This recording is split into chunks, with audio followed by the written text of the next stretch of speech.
శ్రీ గురుభ్యో నమ. శ్రీ గురు చరిత్ర అధ్యాయం 18. శ్రీ గణేశాయ నమ. శ్రీ సరస్వత్యే నమ. శ్రీ గురుభ్యో నమ. నామధారకుడు స్వామి శ్రీగురిని లీలలు ఇంకా వినిపించాల్సింది అని ప్రార్థించాడు. సిద్ధయోగి ఇలా చెప్పారు: నాయన, అంతవరకు గుప్తంగా ఉన్న శ్రీగురిని మహిమ ఈ లీల వలన లోకానికి వెల్లడైంది.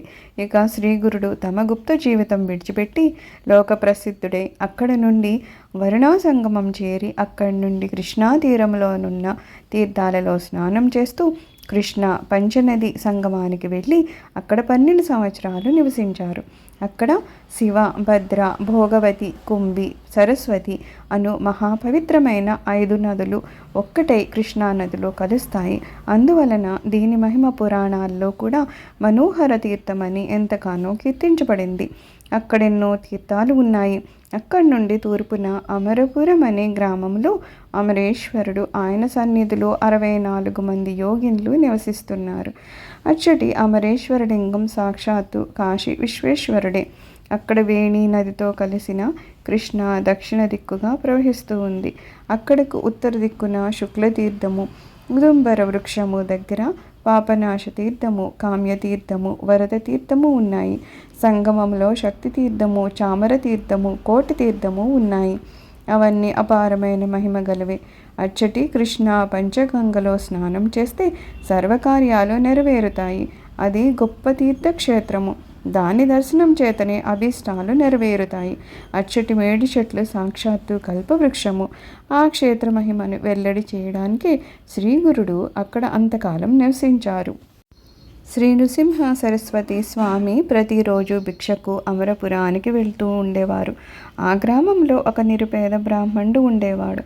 అతడు పరమ సాత్వికుడు. కేవలము యాయవార వృత్తితో జీవిస్తూ ఉండేవాడు. అతనికి ఒక కుమారుడు, ఒక కుమార్తె ఉన్నారు. అతడి ఇంటి ముందు తమ్మపాదు ఒకటి ఉండేది. అతనికి గ్రామంలో గింజలు లభించినప్పుడు ఆ కుటుంబము ఆ కూర వండుకొని తినేవారు. అయినప్పటికీ ఆ బ్రాహ్మణుడు పంచయజ్ఞాలు సక్రమంగా నిర్వర్తిస్తూ అతిథులను తమ శక్తిని అనుసరించి సేవిస్తూ ఉండేవాడు. ఒకరోజు శ్రీగురుడు అతని ఇంటికి భిక్షకు వెళ్ళారు. ఆ బ్రాహ్మణుడు స్వామిని ఆహ్వానించి పూజించాడు. ఆ రోజు ధాన్యం లభించకపోవడం వలన వారు తమ ఇంటి ముందున్న తమ్మకాయలు కోసి వండి స్వామికి దాన్నే సమర్పించారు. తర్వాత స్వామి వారింట్లోనే కొద్దిసేపు విశ్రాంతి తీసుకుని, మీ ఆతిథ్యానికి నేనెంతో సంతోషించాను.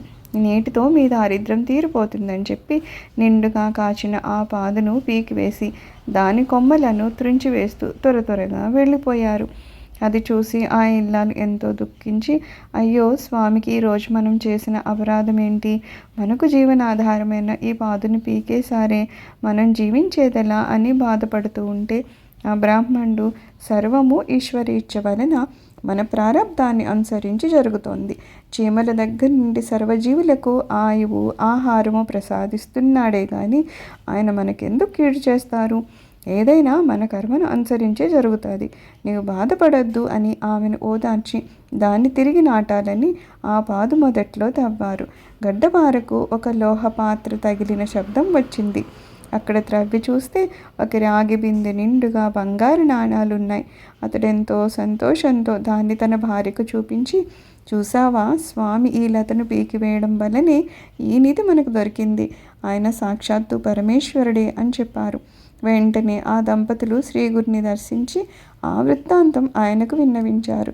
అప్పుడు శ్రీగురుడు, నాయన, నీవి విషయం ఎవ్వరికీ చెప్పొద్దు. చెబితే సంపద నశిస్తుంది. స్వధర్మాన్ని అనుసరిస్తూ భోగభాగ్యాలను అనుభవించి తర్వాత నిరామయులే ముక్తిని పొందుతారు అని దీవించి పంపించారు. శ్రీ దత్తాయ గురువే నమః. శ్రీ శ్రీపాద శ్రీవల్లభాయ నమః. శ్రీ నృసింహ సరస్వత్యై నమః. సర్వం శ్రీ గురుచరణారవిందార్పణమస్తు.